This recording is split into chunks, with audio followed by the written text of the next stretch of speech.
Hey guys, Sean again, Custom Offsets TV on the YouTube. Got another sync video. It's a I never knew about.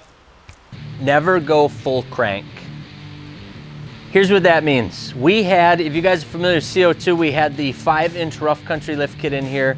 We got super ambitious this spring and went to the 6.5-inch BDS. So it's a 6.5-inch complete suspension swap out. It's got the Fox shocks in the front, Fox shocks in the rear, and we couldn't absolutely not wait to take it for a ride.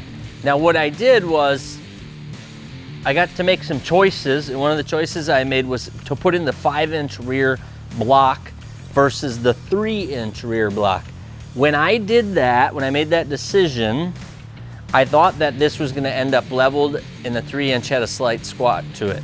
That is not the case, because when we had the 5-inch in there, the truck had massive rake. They called it the Wisconsin rake. They were making all sorts of jokes, and I actually didn't like it either.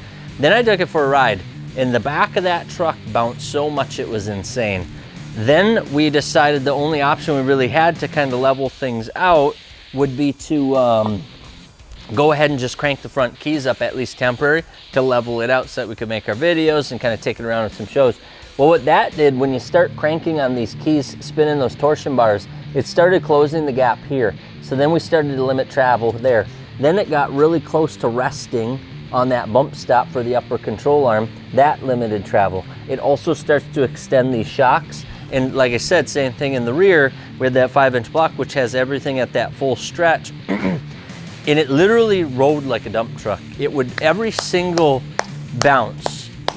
I honestly, when I was driving, I felt like people were looking at me that as I was driving by or driving next to me, because I was bouncing. Like when you ever see the air ride semi cabs, the air ride seats, and the guys are just bouncing down the highway. That's what I looked like. I know I did, even though everybody says that there's no way other people notice that. So what we did, because what we literally had was this 6.5-inch suspension all cranked up. And I mean, the truck was massive. It was really tough. I say that it was up like 7 or 8 inches. Banker says that that was just the 6.5-inch setting, and now we're more at a 5-inch setting. But I know that the way it drove was absolutely terrible.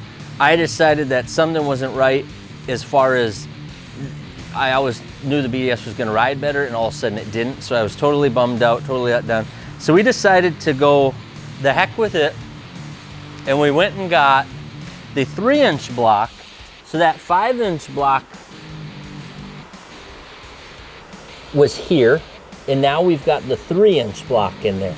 So that brought down the rear significantly, took away that tower, moved the axle closer to the leaf pack, and immediately the ass end rode better. We cranked the front end back down, and you'll see now it made these angles much happier. You've got a nice level upper control arm. That angle's happy. You probably can't really see, but the CV angles are much happier. Absolutely everything down there, that lower control arm is nice and leveled out. Everything down there is happier, and the truck rides like an absolute dream. So what we wanted to share with you is you can even take the best lift kits, but if you crank this out of the front torsion keys, and if you start towering the back of that truck with blocks, it's gonna still ride like crap, unless if there's some magical miracle you can do. But we did different upper control arms, everything. And with that stuff all cranked out, we basically ruined the ride of this lift kit. By bringing everything back down, doing the 3-inch block in the back, and relieving those front torsion bars back down, the thing rides like an absolute dream. I would say it's twice as good with that BDS with the Fox shop upgrade as the ride that it was with that 5-inch rough country. So I'm super jacked about it, and just wanted to kind of follow up and share with you guys the lesson we learned about you can take a really good lift kit and ruin it when you start cranking it all the way up and basically stressing out all the components on the OEM and on the lift kit part. So that's all I gotta know about that. Peace. That light is so bright. I seriously cannot look at you. You're gonna have to turn it down. All I can see is dots. You have to always have it blinding me. All I see is dots. Turn it around, turn it, let me hold the camera. How do I hold this? That's not bad at all. Look right at the camera and now try to talk. Now look at the truck and you'll still see the pattern. Hey guys, Sean again. I hate when I do that. Hey guys. This is Jack and his other brother, Jack. Hey. Hey guys, we're talking about big trucks here on Big Truck TV. There's gonna be so many bloopers in this one, I can't wait.